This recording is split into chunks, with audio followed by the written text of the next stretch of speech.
Amahoro y'Imana abakunzi baryoherwa Family TV, reka nizere ko mumeze neza rero nk'ibisanzwe. Ni wa Mungu bawugura mwawugiranye nyita Krista intumwa Kristo. Ntabwo ndi njyenyine, turi kuri Ryoherwa Family TV, turi kumwe na CEO wa Ryoherwa Family TV, ni Pasiteri mwakunze cyane muri benshi. Ni umupasiteri ubagezaho ibintu byiza byinshi bitandukanye. Turi kuri Ryoherwa Family TV, reka mbanze mu ikaze nk'ibisanzwe kuri Ryoherwa Family TV, nubwo ari no mu rugo aduha ikaze nawe adusengera nk'ibisanzwe. Mana data wa twese uri mu ijuru, izina ryawe ryubahwe, ubwami bwawe buze. Ibyo ushaka bikomeze kubaho, kuko ibihe byose wabanye natwe kandi bikorana urukundo n'imbabazi nyinshi. Uri umubyeyi wacu, izina ry'Uwiteka nirihabwe icyubahiro. Aka kanya turi imbere yawe, tugiye kubaka imbaraga dufatanyije, kuko ni wowe ufite imbaraga zitangaje. Ni wowe ufite ubuzima butangaje, ni wowe uremera abantu bigakunda, ni wowe unaniza ibyananiranye ku buzima bw'umuntu, ukubaka ibidasanzwe abantu bagahimbaza izina ryawe.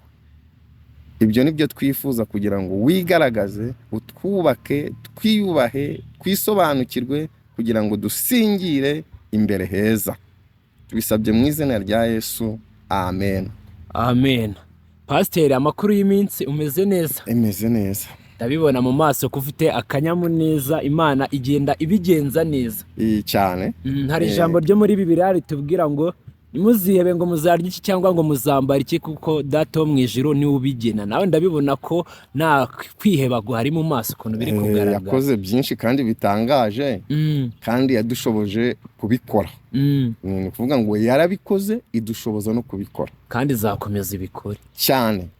Uyu munsi rero nshaka ko tuganira kuri topic nateguye y'umunsi. Nshaka ko tuganira uburyo umuntu ashobora kubaka amafaranga, cyangwa uburyo wabonamo amafaranga. Ntabwo ari ibyo turaza kuganiraho gusa, turaza no kugendera no kuvuga ngo ese umuntu ashobora kubaho mu buzima bwe bwite. Ni gute wabaho mu buzima bwawe bwite uteyerekanye uko utari?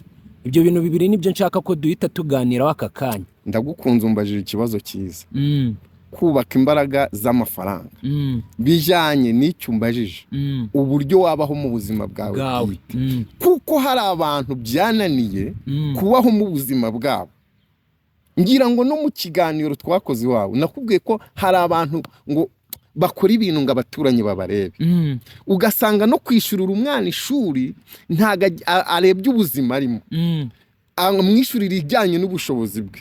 Kuko hari n'abantu basuzugura ngo aya mashuri ya leta ngo ntiyigisha, kandi ugasanga havamo abana bazi amasiyanse, bazi imibare, wenda ururimi aba ari gake kuko aba yarakoze repetition nkeya, kuko ntago aba afite communication cyane. Bakurikirana, ugasanga havamo abana b'intiti mu mibare na siyanse, ariko usanga abantu bayasuzuguye. Ntabwo umwana wanjye bumvise ngo yiga muri leta byaba ari ikibazo. Ariko ubwo bushobozi nibwo Imana yaguteretsemo ngo ubwigiremo, kandi Imana igibushoborezamo n'abantu. Ugasanga umwana uraho mw'igeno rye yahavanye n'ubwenge bumujyanye no kwiga mu mashuri akomeye. Uko rero niko umuntu agomba kubaho mu buryo bwe. Nicyo gisobanuro n'urwo rugero ntanze. Kwisobanukirwa nyine byarindi mpora mbabwira, kwiyubaka no kwisobanukirwa. Kuko iyo wisobanukiwe ukora ikintu kiri mu nshingano zawe, mu buryo bwawe ntabwo harenga. Ubu niho uguma. Imana rero niho igusanga, kandi ukayibwiza ukuri, ukayiyereka. Ntabwo Imana igifasha abantu batayiyeretse, kuko abantu ikintu kiri kubananira muri iyi minsi ni ukwiyereka Imana uko bari. Akaba afite akageso kamunaniye. Uzi ko hari n'abantu bagira imibiri yabananiye, ibakurira mu ngeso z'ubusambanyi, mu buryo butari igishegu, umubiri ugira ubushyuhe. Kubera kutisobanukirwa, ahora muri challenge y'abantu bamwitendekaho, bamuryaho amafoto, kuko we ubwe aho kwisobanukirwa yitangarije abandi. amakuru ye ayaha abandi.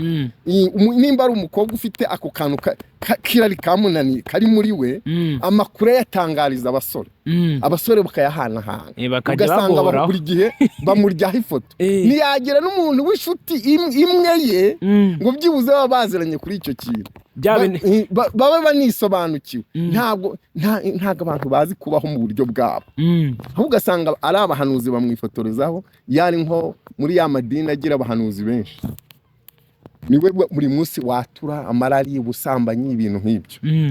Kandi we yagakwiye kwisobanukirwa, akagira n'uburyo arwana n'icyo kintu, akavuga ati aka kantu ni akantu kanjye kananiye, iyi ni akantu kirari. Mbese nta bantu ubona bakunda inzoga, akahora mu kabara kumva yarara atarisomye.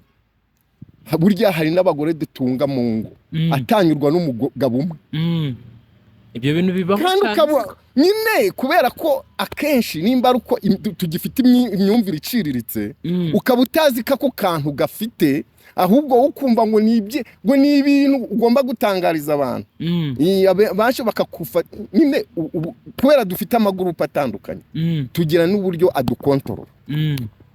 Hari umuntu ufite gurupe yo gutuma tuza cyane, nk'abantu bafite amabe, abantu bafite A+B, hako nk'umuntu ufite O+, gutuza biba bigoye. Nk'uko A nayo ivamo abarozi benshi, abantu bafite ubugome, baba no gukora ni ukuvuga ngo mu myumvire ye ahora afite ikintu bita umushiha, kutifuriza abandi byiza. Abantu bafite iyo A ni abantu bagira karande z'imiryango, yabo rero n'ubundi bahora bahanganye. Niyo mpamvu uzabona ngo yakoze no ku rusenda ruhise rwuma, ku ruyuzi rurumye, hari ibintu by'ibimera bakoze mu bishyimbo biragaga, bikonegita n'amaraso n'ibimera ibi bimera, kuko ibimera nabyo biri konegite ku buzima bwacu. Niyo mpamvu bituvura, bivamo n'imiti itandukanye. Burya nitugira ikoranabuhanga rihambaye, ibi bimera tuzabibyaza umusaruro. Niyo mpamvu ubona abagorozi bo babitekerejeho mbere. Icyo rero ni ikintu bita kwisobanukirwa, kubaho mu buryo bwawe nyine. Icyo rero kukirwanya ni ukuzamura imyumvire nyine. Nitugira amahirwe yo kuzamura imyumvire, si ijambo wambajije ngo wakizwa ute ku mbuga nkoranyambaga, uko tuzajya dukurikirana ibiganiro by'abantu bafite ubwenge badafite ubugoryi, niko bizajya bizamura imyumvire. Uko iyo ukurikiye uriga. Hano ku mbuga nkoranyambaga abenshi badafite ishyari, kuko hari umuntu wanga kujyaho ngo agiye kugukiza. Kandi aha niho Imana iri kudukoresha muri ino minsi, kuko twaga turi mu nsengero, mu mashuri, gutanga amasomo atandukanye, gutanga semina. Nk'ubu nkanye nagiye njya mu bihugu by'abaturanyi njyanye no gutanga semina gusa.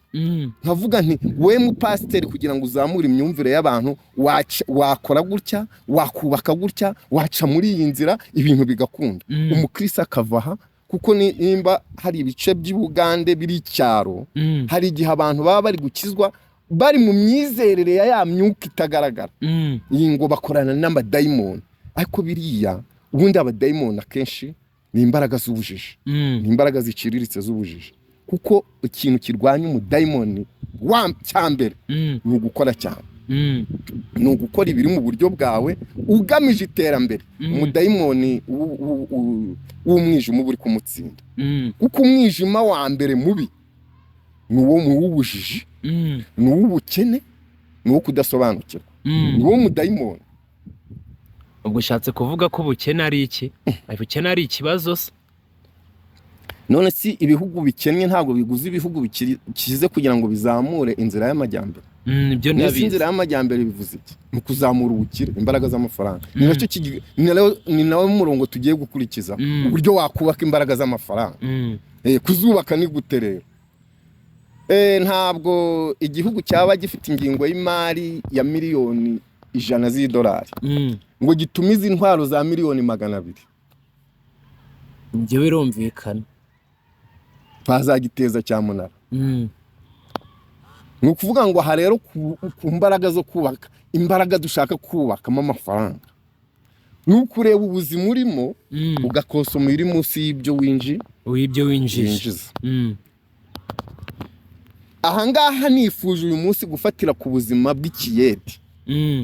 Ikiyede si wo murimo, wenda nubwo hari abandi baba bakora uturimo nk'abakozi bo mu ngo, mba numva abenshi batajya baba proud yawo kandi buriya bari abantu baba bakomeye baba bakomeye buriya bo ntabwo njya mbavugaho kuko nimba umuntu muri uyu munsi bashobora kuba bamuhemba 40,000 umukozi wo mu rugo ahembwa 40,000 isabuna akaraba ariyo mu rugo ibirya arya inyama ya mbere ari uyikura mu nkono akayirya arangiza guteka amaze gukosoma 3,000 urumva 3,000 ni 90 ku kwezi ubwo mvuze saa 5 ni mugoroba wenda agapura tugakere ku cyatanu ariko yamaze umunsi wose yamaze gukosoma 90 ubwo 90 ku kwezi tari yabyinjije nitujya kwisabuna ku munsi ntago turamubarira 150 yisabuna kosoma kuko yageze ku myenda asiga cyane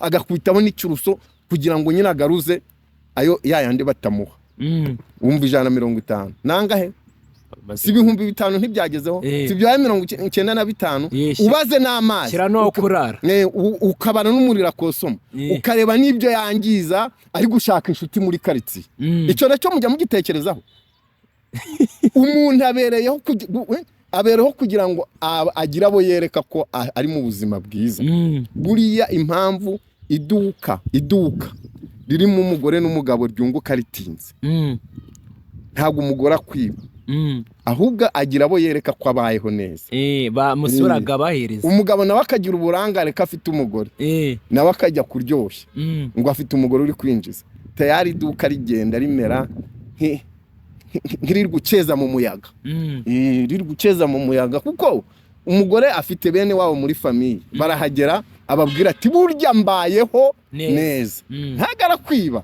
mukakeke ko n'abagore banyu babiba ntabwo n'abana beza n'ababyeyi ariko afite uburyo arereka abantu kabayeho neza nawe ugira uburangare bavuga ngo ngiye kurangura ngiye ugenda uyabyinamo umugore ari kugira gute ari kwinjiza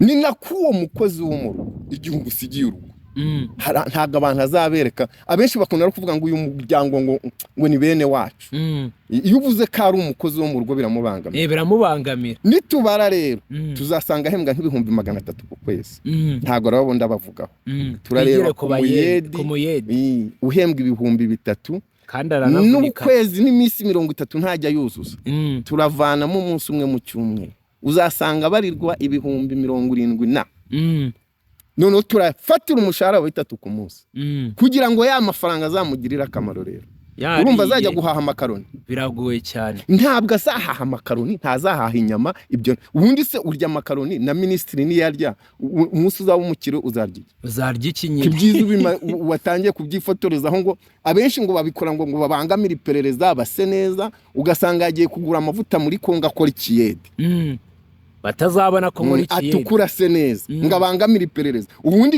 iryo perereza uri kubangamira hari igihugu wafashe hari igihugu washimuse uri gukora iperereza ngo bazagufatira igihugu uri kubangamira iperereza hari umutwe w'ingabo ufite uri mu biki ni byagena kubwenga igihe utahisemo kuba mu buryo bwawe iryo perereza uri kubangamira ni uburyo bw'abandi wamaze kwiterekamo uburyo abandi babayemo bamaze kubwiterekamo ubwo buryo mbese wowe uri gufiringa ubuzima abandi babaye mbeho nk'akana akakanda kurusha ubushobozi kandi uriya cameraman adufashe kandi Imana imuha umugisha mwinshi cyane urana we njya mwemera afata amashusho neza abantu badukurikirana muhite munsabira muvuge kuri cameraman mu mpera akarayike hajya channel ye yitwa nde cameraman channel ye yitwa Into 9 Empire bisubiremo mbyumva Into 9 Empire ni umwana afata amashusho neza nkabikunda cyane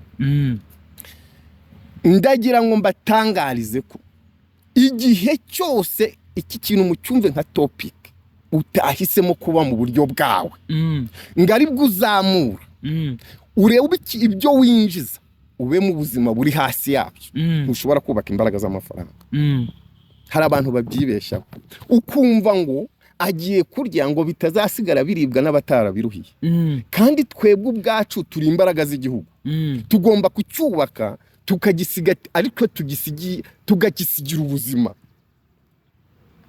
uri kucyumva ibyo bintu ndi kubyumva tugasiga ubuzima mu gihugu twamara gusiga ubuzima akaba ari ubwo buzima dusize nibwo buba kuzuka kwacu icyo uri kucyumva niko kuzuka noneho hari abandi bantu babona batsinzwe kuri icyo kintu akagukubitisha ijambo rivuga ngo mbaho mu buryo bwanjye kandi ntabwo ahubwo aba mu buryo bwe aba mu buryo abandi bareba aba mu ko abandi bashaka niyo mpamvu avuga ngo ubwo ntabwo uba mu buryo bwawe bikosora ahubwo uba mu buryo abandi bashaka uba mu buryo ushaka kwereka abandi uba mu buryo ushaka kwerekana abo wereka rero ntabwo Imana nta na gato Imana izakuzamurira muri ayo mayeri y'ubugoryi izakuzamurira mu mayeri y'umutima utifuza ikibi kuri bagenzi bawe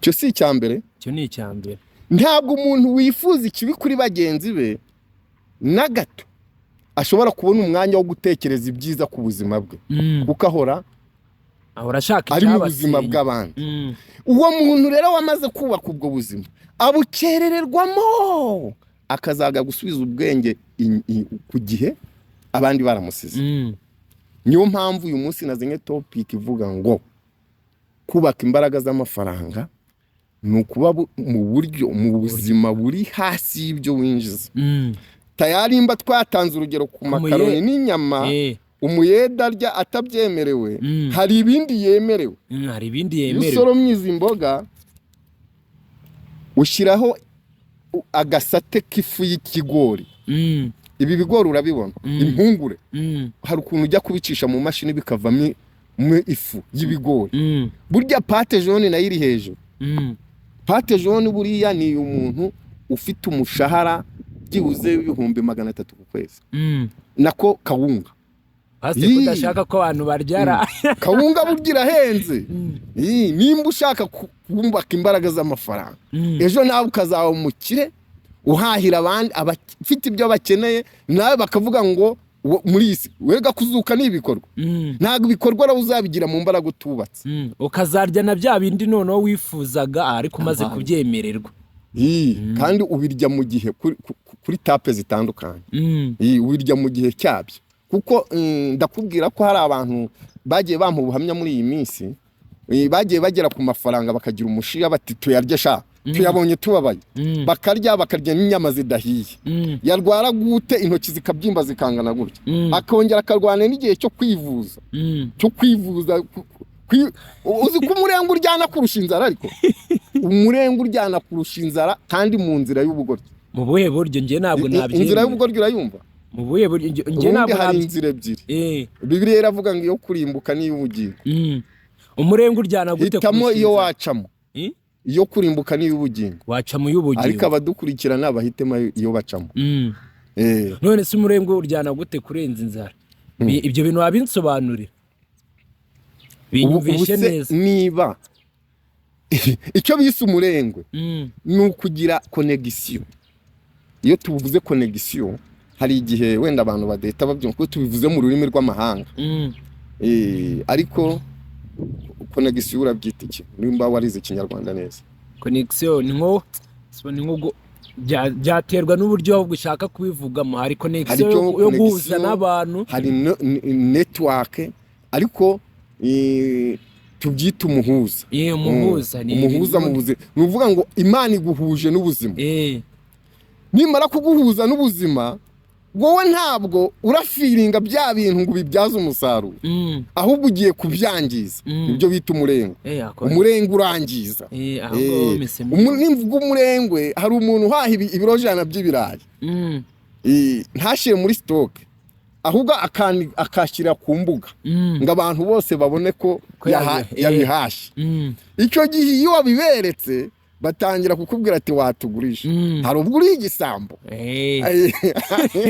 akirenza ako kantu rundi abagusura hari ubwo uri igisambo akaguza ibyo azakwambura ibyo rero ni umurengwe wa muntu rero ntabwo uravuga ko umugiriye neza ahubwo wagize umurengwe umuha ibyo atarafitiye ubushobozi bwo kugeraho bitari mu buzima nawe yifuje nyine kubera ko wowe wagaragaje umurengwe urumva wagize umurengwe uwuteza n'abandi niko rero kuba mu buzima bwawe ukaba mu buzima buri hasi y'ibyo winjiza nuko wabyinjije wa muntu uje kurya iby'umunyamurengwe abayeho mu buzima butari ubwe kugira ngo mbisobanure neza yabayeho mu buzima butari ubwe ariko abwoburijwe n'iki n'umunyamurengwe nyine niyo bavuga ngo umurengwe uryana kurusha inzara burya nta n'umuntu haza uryoherwa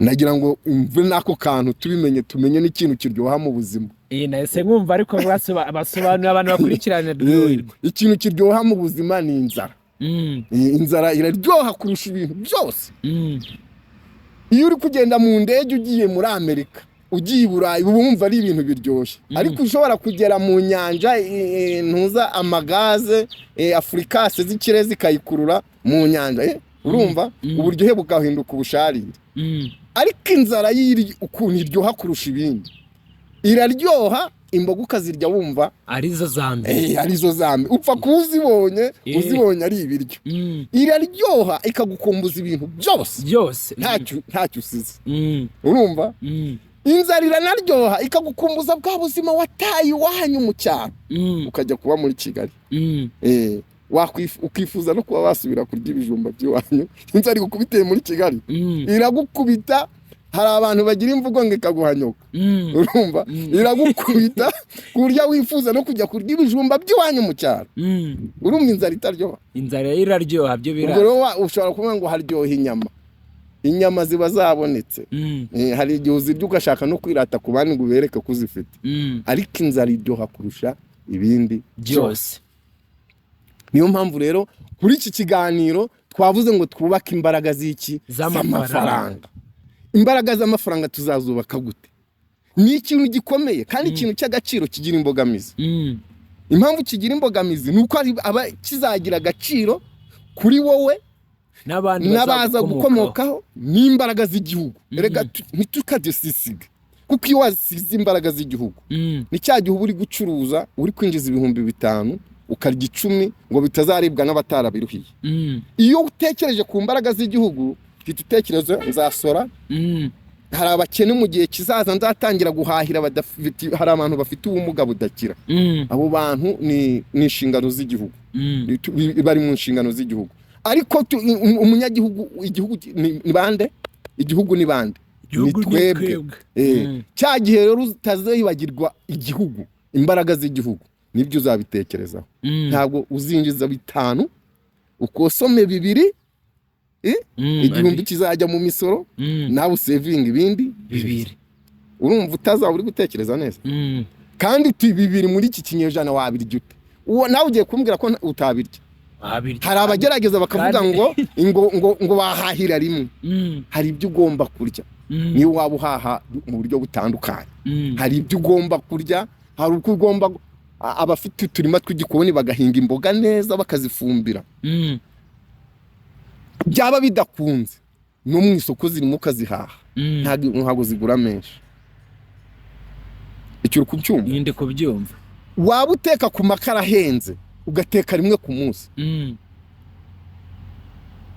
kuko iyo ukoze cyane ni nako unarya cyane ibyo uri kubyumva kandi iyo wakoze cyane winjiza menshi none wumva ko hari umuntu wigugo aryamye ugashanga ashaka kurya 3 ku munsi kandi aribo barya cyane ahubwo reka nkubwire rero ntangiza ririya duka ryanjye kuricuruza naritangije mvuye mu bikomere by'imbaraga z'ibisambo imbaraga zanyibye uruganda rwanjye rurarweza neza inako ibisambo byibye uruganda rwanjye nifite aho bita ikarwasiriye bararweza ntangirira kuri 0 kugira ngo mbe mfite iduka nka ririya ubona natangiye mfata imbada imbada turakizi ikintu cy'igikati bakora mu ngano nk'irindazi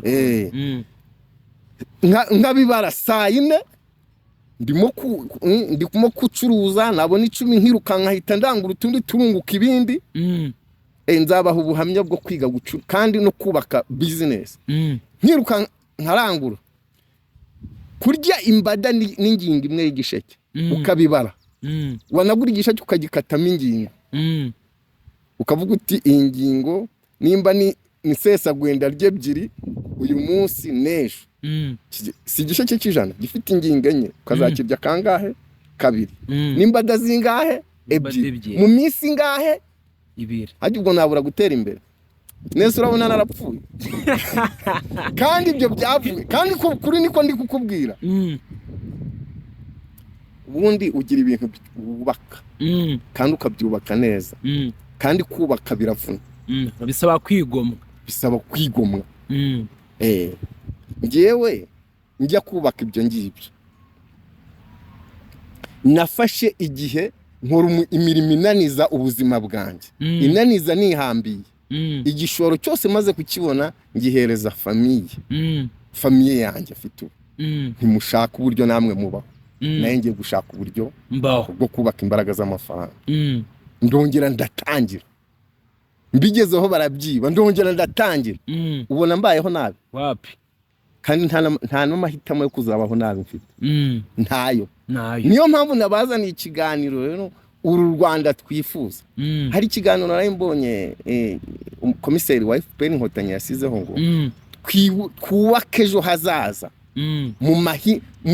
mu mahinduka y'imiyoborere myiza twubaka ejo hazagira gute n'ikiganiro numvaga cyamfashije ibyo nabyo tujye tubivuga iyo byavuzwe ntabwo kuko biba byatambutse byavuzwe ntabwo managiye muri politike ahubwo biba byavuzwe muri aya mahirwe dufite tuyabyaza umusaruro kuko hari igihe cyabayeho twirukanka tudafite igihe cyo gukora none igihe cyo gukora tubonye twe kukibyaza umusaruro niyo mpamvu nabazaniye iki kiganiro kandi iki kiganiro utaracyumva ni uko mu kiganiro nakoze kuri Kora TV show nababwiye ko abanyeshuri bagomba kuza bafite amahitamo yuko ibyo bari kwiga ari umutungo wabo bwite niyo mahitamo niba atayagira bazahomba kabiri kuko umubyeyi ashobora kwigendera uwo mutungo ukawusigarana ukazanigisha umwana wawe ko wagize amahitamo yo kubigira ibyabo kuko ni nako uwaganira komiseri w'umuryango wa FPR yavuga ngo ibintu tubigire ibyacu guhera kuri ku muyobozi w'umudugudu ibi bintu ni kugeza ku rwego rw'igihugu nitubigira ibyacu uri kubona iki gihugu kitaba paradizo mu gihe gito birenze ahangaha kabisa ariko niba hari meya uyoboye akarere akijyana avuga ngo umwana wanjye agiye kwiga mu Bwongereza kandi n'uwa gavana n'uwa minisitiri ari kwiga mu Rwanda urumva tuzacyubaka biragoye cyane ari kujya kwiga yiki urumva ni bwa bukorone tukirimo yego kujya kwiga yabikoreye kujya kwiga we yabikoreye yagezeho manota nibyo ariko ugasanga umwana wamuhaye n'uburere budasobanutse ariko hari n'ababikora bavuga ati si umwana wa meyange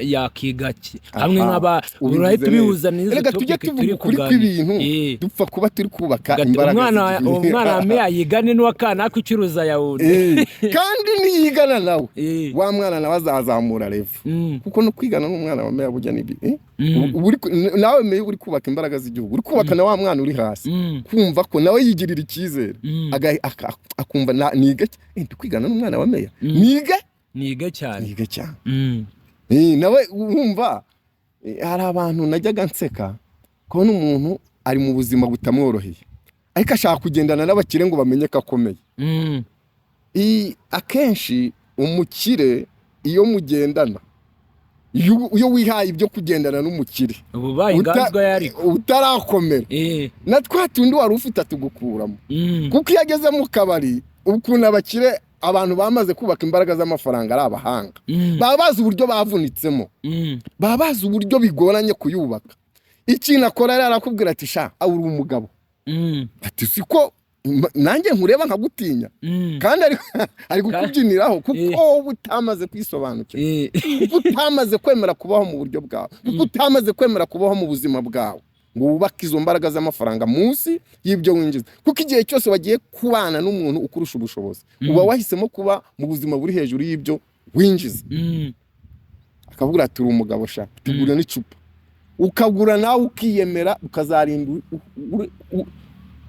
babyita kugira gute hano babyita guhenuka ukahenuka ugapfa neza ukararangira. Kandi kubera ubwo buzima wamaze kubamo kugira ngo uzabwikuremo, umuntu ufite iyo myumvire imeze gutyo gutangirira hasi ntibijya bimworohera. Ahubwo nje uzi ikintu ndi kumva se kubaka imbaraga z'amafaranga ni ukwemera gusuzugurwa cyane. Kwemera gusuzugurwa ntabwo ari no kwemera gusuzugurwa, ntabwo nyine gusuzugurwa niko ciye bugufi wese. Umuntu wese wemere kuba mu buzima bwe aronka byinshi by'abandi. Kuko ujya kwa runaka ukamubwira uti ndashonje, ikiraka ngufurire mbone amafaranga. Iyo uri umunyabwenge uragenda ukarya kandi ukamukuraho n'ibyo gusevinga, ukakubona nk'umuntu wo gufashwa nyine. Iyo ubayeho muri ubwo buzima ukabufiringa ukaba n'inyangamugayo, birangira nyine wabaye umuherwe. Kuko ubakuraho imbaraga zo gusevinga. Kuko umuntu wakugiriye imbabazi kubera uburyo wamwitwayeho, uburyo wamubereye inyangamugayo, aguhereza n'abandi. Hani igihe uhura n'abirasi n'abanyamurengo, uzi iyo waciye bugufi ariko ibintu byose bikurwaniraho. Pasiteri, wenda ntabwo nkuciye nko mu ijambo, uba ubona nk'ibintu byo gufasha nk'aba bantu, ukabona nk'umuntu aratambutse ari gusaba, afite amaboko, afite iki, kugira imbabazi cyane byo ntibituma nk'umuntu yakirara mu buryo bwo kuvuga ngo nazashaka amafaranga. Oya, gufasha bariya abantu icyo kintu cyo ndakivuga nararakaye cyane. Gufasha bariya abantu baba bajya mu mabutike ngo mfasha, bariya ni ikosa rikomeye. Nanjye ngo turabyemeranya. Nge nkiba mu nshingano zo ku amadini atarafunga, uyu pastori ku mbuga nkoranyambaga cyane, ariko urumva ko nimba narabaye muri ADPR mu nshingano z'ubuyobozi imyaka 17, nkaba muri Bethesda Holy Church, urayizi? Ndayizi. Nkayihagarara amajyaruguru, urumva ko ibintu byo kuyobora ndabizi. Hari abapastori rero twakorana ugasanga nabo baba mu buryo bwo gusaba, ariko ntibaba mu buryo bwo kubaka itorero. Ni uburyo bwo gusaba gusa. Ari nacyo cyatumye amatorero mesa afunga. Basabaga gute? Turi muri buriya buryo bwo gusaba ku mabutike, umuntu kubona ni muzima ariko yiyemeje kwambara nabi kugira ngo agaragaze ko akennye. Urukumva?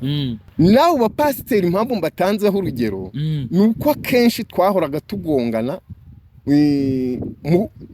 kubera ikiganiro cya inyigisho zabo zihora zimera nk'iziri mu buryo bwo gusaba gusa.